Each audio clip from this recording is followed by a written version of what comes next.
Assalamualaikum warahmatullahi wabarakatuh. Sahabat beriman, bagi kaum Adam, siapa sih yang tidak mendambakan mendapatkan bidadari kelak di surga? Tentu tidak akan ada yang menolak, bukan? Semua akan mencari dan menemukannya. Bidadari surga ini diciptakan dengan kecantikan yang luar biasa. Salah satunya, matanya yang indah. Hal ini sesuai dengan firman Allah Subhanahu wa Ta'ala. Mereka bertelekan di atas dipan-dipan, berderetan, dan kami kawinkan mereka dengan bidadari-bidadari yang cantik bermata jeli. Quran Surah At-Tur ayat 20. Ternyata kecantikan bidadari surga pernah dinampakkan pada hamba yang soleh, dan bidadari tersebut pun menyampaikan pesan. Apakah itu? Simak terus ulasannya dalam video ini dan tonton terus hingga akhir. Tentunya hanya di channel Islam Populer. Tapi sebelum lanjut, jangan lupa klik subscribe, like, dan lonceng notifikasi untuk mendukung channel ini agar terus menyiarkan syiar Islam.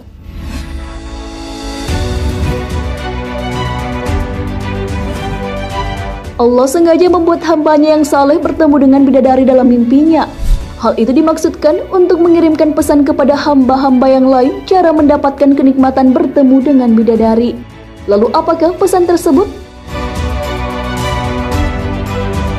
Dalam kitab Al-Majalisus Saniyah, karya Syekh Ahmad bin Syekh Hijazi Al-Qusaini, terdapat kisah perjumpaan kedua makhluk Allah tersebut.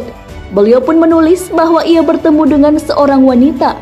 Dari riwayat Sabit radhiyallahu anhu, dia pernah berkata, "Aku memiliki ayah yang selalu bangun untuk menghidupkan malam. Ayahku berkata, di suatu malam aku bermimpi di kegelapan malam, aku melihat seorang perempuan yang cantik, yang sangat berbeda dengan perempuan yang ada. Perempuan yang sangat cantik jelita, dan kecantikannya sangat berbeda. Saat itu aku bertanya, 'Siapakah kamu?' Perempuan jelita itu pun menjawab bahwa ia adalah salah satu makhluk yang bernama Haura Amatillah atau bidadari. Kemudian si hamba ini pun bertanya tentang kemungkinan dirinya meminang sang perempuan. Perempuan tersebut yang tak lain adalah bidadari pun menjawab bahwa ia bisa dipinang di sisi Tuhan dan menyiapkan mahar. Si lelaki pun bertanya mahar apa yang harus disiapkan. Bidadari itu pun menjawab bahwa mahar untuk meminangnya adalah sholat tahajud yang diperpanjang di tengah malam. Dari kisah ini dapat kita lihat bahwa sholat tahajud adalah sholat yang luar biasa manfaatnya. Bukan hanya saja hajat yang bisa dikabulkan ketika kita betul-betul meminta dalam sholat tahajud ini, namun Allah akan menghadiahkan bidadari surganya. Bayangkan betapa bahagianya jika bisa mendapatkan bidadari surga yang akan mendampingi nantinya. Bidadari ini suci dan tak pernah tersentuh oleh tangan. Masya Allah. Sholat tahajud ini adalah sholat yang istimewa, yaitu sholat yang disebutkan dalam Al-Quran dengan keutamaannya. Hal ini sesuai firman-Nya, dan pada sebagian malam hari bertahajudlah kamu sebagai suatu ibadah tambahan bagimu. Mudah-mudahan Tuhanmu mengangkat kamu ke tempat yang terpuji. Quran Surah Al-Isra ayat 79. Sholat ini dilaksanakan setelah tidur di malam hari, makanya disebut sholat tahajud, terbangun di waktu malam. Saking banyaknya manfaat dari sholat tahajud ini, Rasulullah pun tak pernah melewatkannya. Rasulullah yang dosa-dosanya sudah diampuni pun masih tetap melaksanakan sholat ini, bahkan sampai kakinya bengkak. Diriwayatkan Aisyah radhiyallahu anhu ia berkata, Nabi Shallallahu Alaihi Wasallam mengerjakan sholat malam hingga bengkak kedua telapak kaki beliau. Lalu aku katakan kepada beliau, "Mengapa engkau melakukan seperti ini, ya Rasulullah? Padahal dosamu yang lalu maupun yang akan datang telah diampuni oleh Allah."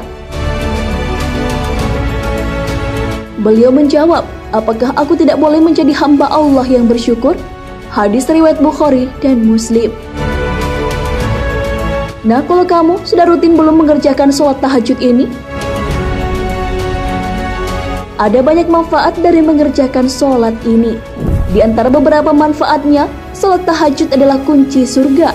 Hal ini sering disebutkan Rasulullah dalam hadisnya. Sebarkanlah salam, berilah makan orang-orang yang membutuhkan. Sambungkanlah silaturahmi, dan sholatlah pada malam hari ketika orang lain sedang tidur. Niscaya kalian akan masuk surga dengan selamat. Hadis riwayat Tirmizi. Salat tahajud ini juga dianjurkan karena janji Allah untuk memberikan apa yang diminta oleh hambanya akan diberikan. Memohon ampun maka akan diampuni. Siapa yang berdoa akan dikabulkan. Hal ini sesuai dengan sabda Rasulullah SAW. Diriwayatkan dari Jabir radhiyallahu anha bahwa ia berkata, "Aku telah mendengar Rasulullah SAW bersabda, sesungguhnya di waktu malam itu terdapat suatu waktu yang jika saja bertepatan dengan waktu itu, seseorang hamba muslim memohon kebaikan kepada Allah berkenaan dengan urusan dunia dan akhirat, sudah pasti Allah akan memberikannya kepadanya. Waktu itu terdapat pada setiap malam." Hadis riwayat Muslim. Lalu manfaat selanjutnya yang harus kamu tahu adalah dengan mengerjakan sholat tahajud ternyata membuat ketampanan dan kecantikan secara lahir dan batin. Hal ini sesuai dengan sabda Nabi Muhammad SAW bahwa orang yang melaksanakan sholat tahajud wajahnya akan terlihat tampan dan cantik di siang harinya. Hadis riwayat Ibnu Majah. Dan sahabat beriman, itulah pesan yang disampaikan bidadari surga untuk para kaum Adam. Jika ingin menikahi bidadari, tak usah repot-repot menyiapkan uang dan mahar dalam berbagai bentuk untuk meminang mereka. Namun yang harus dilakukan adalah memperpanjang sholat tahajud di waktu malam. Tak hanya itu, ada banyak manfaat dari sholat tahajud itu sendiri. Wallahu a'lam bishawab. Sahabat beriman, jangan lupa berbagi informasi dengan share video ini, karena sebaik-baik manusia adalah yang paling bermanfaat bagi manusia. Wassalamualaikum warahmatullahi wabarakatuh.